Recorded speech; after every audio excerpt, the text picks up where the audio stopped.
All right, Free Radicals, welcome back. My name is Dave, and this is the Radical Independent. Thanks for watching. Hey, again, I want to talk about the video I made yesterday. And, in addition to all the medication that I take, I was also, I guess I ingested some sodium pentothal yesterday. And that really threw things out of whack. The vodka that Putin sends me on a regular basis, and it's really good stuff. It's super high quality.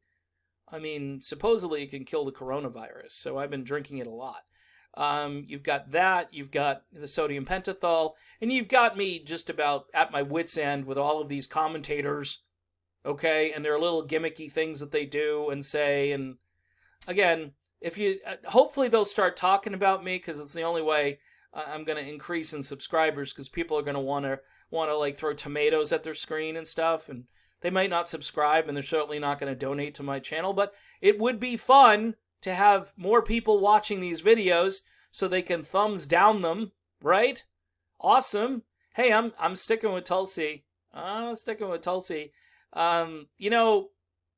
Sanders had some goodwill with me for a little while when he stuck up for Tulsi, and it sounded like he was getting a little ornery when it came to the military-industrial complex. But then, the New York Times and that whole thing about preemptive military strikes on countries doing weapons tests on their own soil.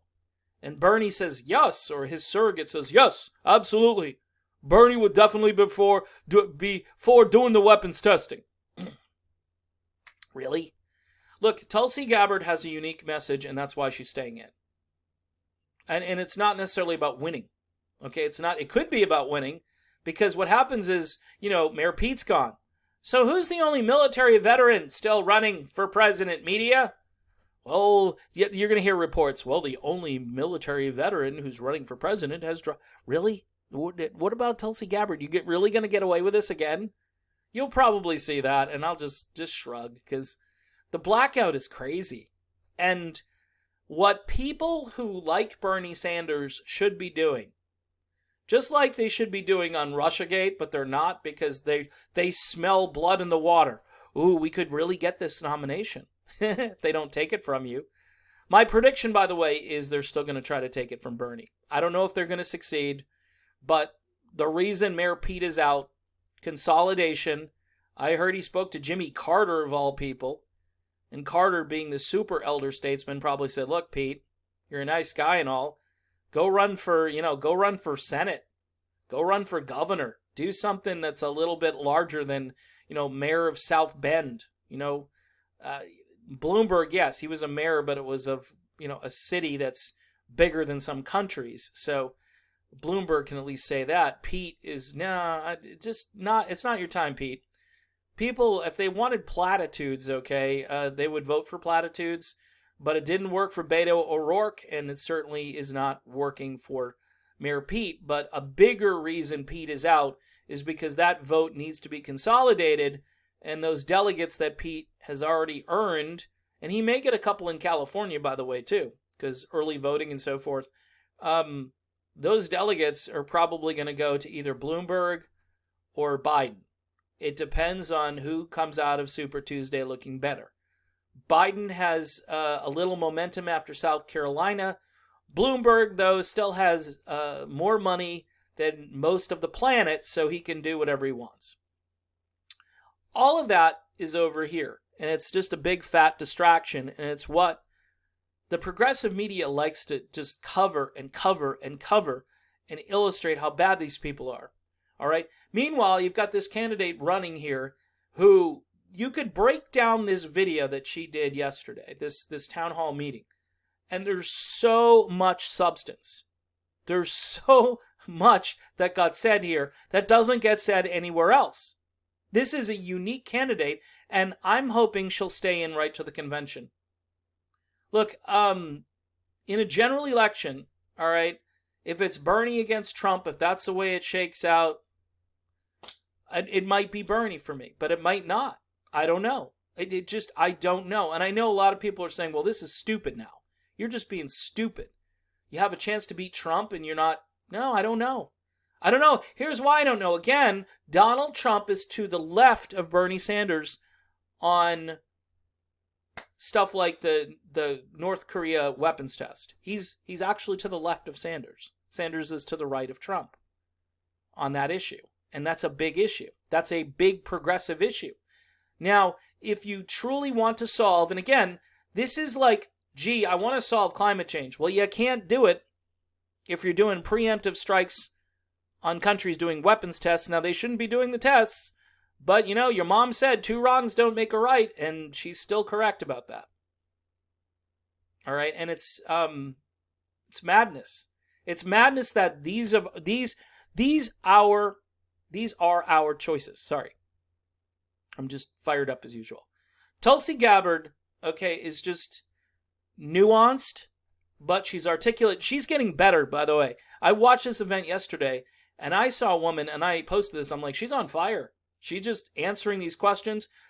Here's another one for you. All you Bernie people that are wearing, and this goes for certain commentators on various channels who are donning the yellow vest because they want to be cool.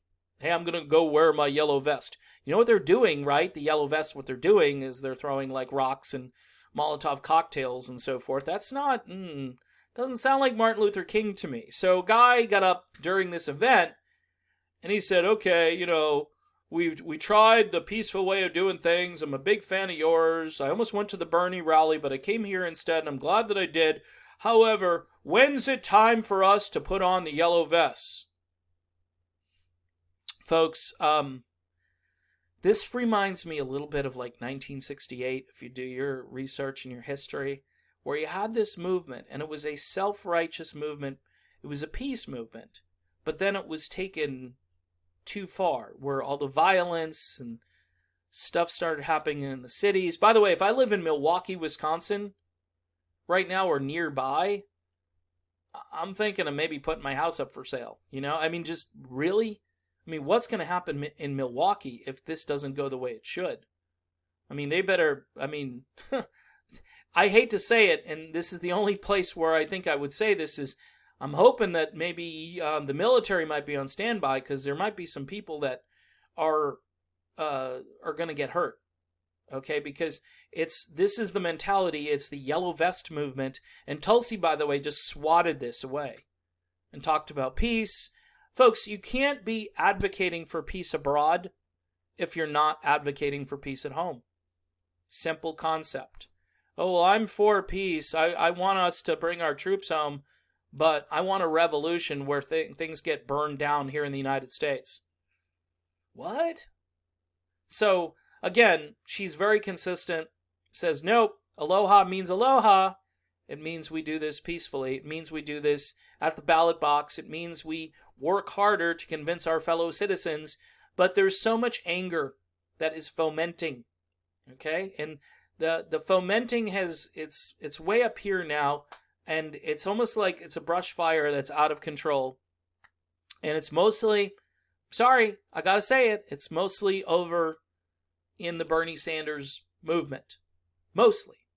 I mean, it may be elsewhere, maybe even outside that movement, but it's certainly Bernie is the ringleader. Maybe he's unintentionally leading. And again, I'm not trying to say the Bernie bros are the problem or this. There are angry people. And yes, justifiably angry people. But starting a violent revolution is not going to solve the problem. Tulsi Gabbard is still in this because she's completely unique. There's nobody like her. There's nobody with her message. There's nobody campaigning who has this much knowledge and can pretty much get you an answer to any question. Now, you may not even be satisfied with her answer, but there's not a lot that you're going to like say, okay, Tulsi, I bet you're not versed in this, but she is. And yesterday, you see that on display, but you see somebody who has joy in their heart and enjoys life, which is different from, look, I'm not saying Bernie never smiles, but there's a difference between a Bernie campaign and a Tulsi campaign. In fact, I see more smiles on a lot of the neoliberals. Amy Klobuchar's goofy sometimes. Joe Biden, who obviously is medicated a lot, All right, I'd be smiling too if they gave me that much stuff before I got up there to speak. Elizabeth Warren, she doesn't smile. She's just, she's my least favorite. She's just an awful candidate. She really needs to go away. But Tulsi Gabbard, you watch her and you see genuine, you see somebody who loves the country, which again is another sin. It's another sin. The progressives, they sense that and they go, oh, she's a right winger because she likes America. She's a right winger. I'm feeling like I did yesterday briefly. Now, I didn't take any of my medication or the sodium pentothal today, so I will spare the other commentators and say this about them. Keep doing what you guys do. I mean, you're all doing a work. I just wish that at the beginning of this process, and it's too late now. I mean, you can make amends. I know people who introduce Tulsi Gabbard and I'm connected with the campaign and I'm a surrogate and I'm this and that. And Tulsi, by the way, she's really nice because she allows people who I'm not sure even have her best interests at heart. She allows people in, and then they go off and they got to say, well, hey, at this stage, I hope she gets a cabinet position. What? I wouldn't want her in a cabinet position in that administration. I really wouldn't. Honestly, I wouldn't. I'd rather have her start to build a movement. Once that movement begins to implode or people start to see that, yellow vesting the rest of the country isn't going to work because a lot of people from the right are going to get very angry at that. A lot of people in the media are going to call it out. All the neoliberals who you are making fun of, they're going to end up being right. They're going to say violence is not the way. And this is why we wanted, Mayor Pete or Mike Bloomberg. Because violence wasn't the way. And by the way, all of those things are going to incite violence. And when you incite violence, this is a plan. I hate to tell you this is a plan because your anger is over here and these people are going to say, let's make them even more angry. We'll select Bloomberg and we'll select Biden or we'll select someone. And then people will see how angry and unreasonable these people are. They'll be starting some kind of violent revolution. And then we just sell it to the rest of the country and say, look, do you want this? Do you want this? We're going to send the military in to stop these people. We're going to, these militarized police forces. We're going to, we'll put tamp this down. And then most Americans are going to say, yeah, I don't want to go to the city and be afraid for my life and so forth, not be able to move about freely because there's a violent revolution taking place. See, I tell you, there are much more sophisticated plans than you and I understand that are in the works because they know the weaknesses within this movement. They know that's why they're so afraid of Tulsi, because Tulsi brings the peace card along, the true peace and aloha. And people go, it's just a gimmick. Yeah, she doesn't really mean that. She does. She really does mean it. And she sticks to it. It's remarkable because she's got such discipline. And all these other politicians, they're not disciplined. They're all over the map. And then you don't know where they stand. And then, do you embrace the Bernie bros? Do you embrace the Bernie violence? Do you call for a yellow vest movement? Do you go on TV? That's a stupid thing to go on TV and wear yellow vests. Yes, if you are peacefully protesting in the streets, but yellow vesters, they're not doing that. They're not doing that. And yeah, they elected a neoliberal in France. And again, there are probably a lot of people in France saying just get these people off the streets.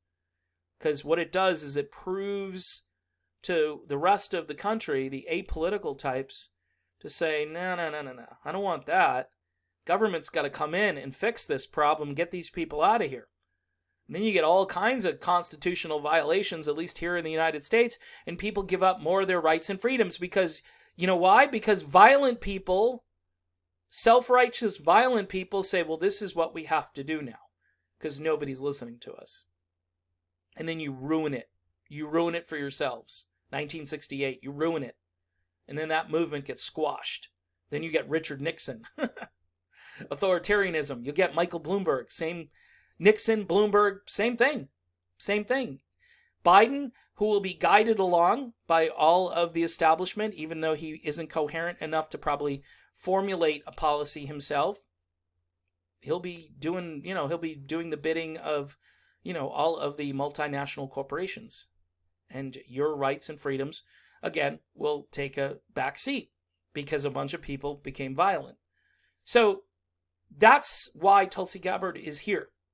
And her message is too important. Her message is more important than her presidential run. It's more important. There's nobody else. There's nobody else in Congress. There isn't. Who else is saying what she's saying in Congress? You either got AOC, Nancy Pelosi, or Tulsi Gabbard. Look at those choices that you've got. And you got flavors here and there. There may be some unknown congressperson that I don't know, or a senator that's not high profile.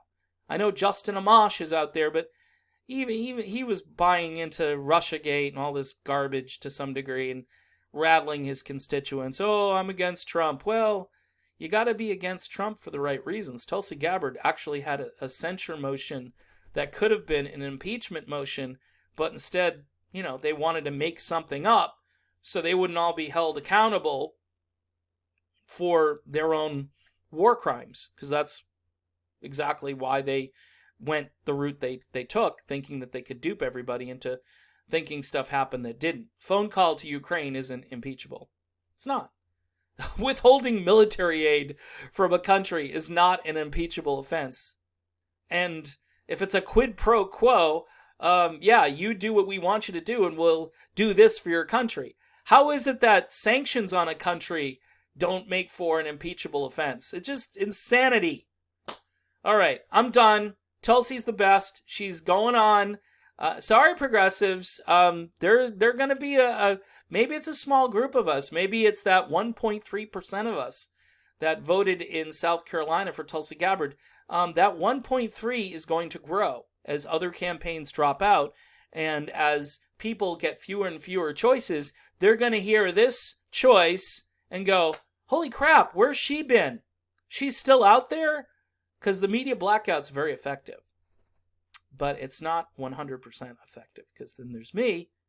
And yes, I'm going to go grab my medication. I've got the Xanax. And who knows, maybe next Sunday I'll take some more sodium pentothal. We'll do that again like we did yesterday.